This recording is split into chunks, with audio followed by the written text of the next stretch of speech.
Praise the lord, హల్లెలూయా.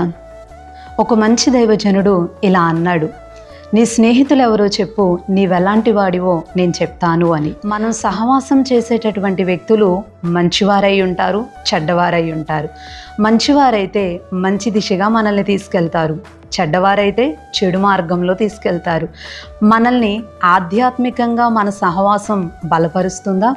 మనతో ఉన్నటువంటి స్నేహితులు మనం దేవునిలో వర్ధిల్లటానికి కారణమవుతూ ఉన్నారా? దేవునికి దగ్గరగా జరగటానికి ప్రోత్సహిస్తూ ఉన్నారా?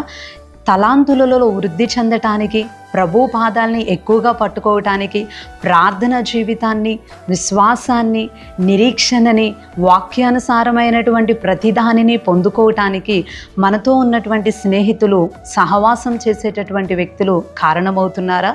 అలా అయితే వారు మంచివారే.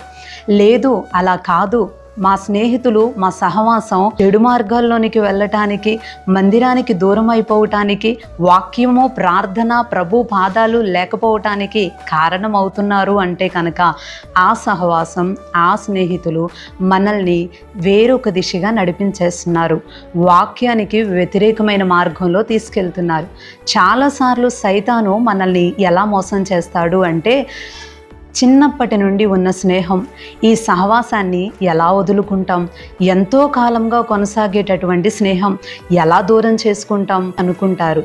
కరెక్టే, స్నేహం ఉండాలి, సహవాసం ఉండాలి, కానీ ఆ సహవాసం మంచి దిశగా తీసుకెళ్తే పర్వాలేదు, జీవితం బాగుంటుంది, చనిపోయిన తర్వాత కూడా నిత్యత్వాన్ని పొందుకోవచ్చు వాక్యానుసారంగా.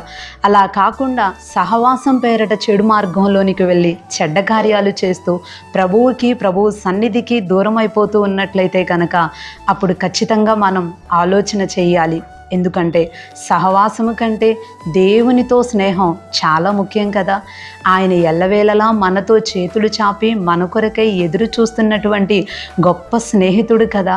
మన కొరకు ఎన్నో భరించినటువంటి వ్యక్తి, ఎంతో మనల్ని ప్రేమించినటువంటి వ్యక్తి, ఏ సమయంలో అయినా, ఎలాంటి పరిస్థితుల్లో అయినా మనల్ని విడిచిపెట్టకుండా నిత్యము మనకి తోడుగా ఉండి అన్నిటిలో సహాయపడుతూ మనల్ని ధైర్యపరుస్తూ, ఓదారుస్తూ, పైకి లేవనెత్తుతూ, దీవిస్తూ ముందుకు తీసుకువెళ్ళేటటువంటి దేవుడు ఆయన సహవాసం మనం కలిగి ఉంటే మనం దీవించబడతాం, ఆశీర్వదించబడతాం, ఆధ్యాత్మికంగా వృద్ధి చెందుతాం. చెడ్డ వ్యక్తులతో స్నేహం హానికరం కదా.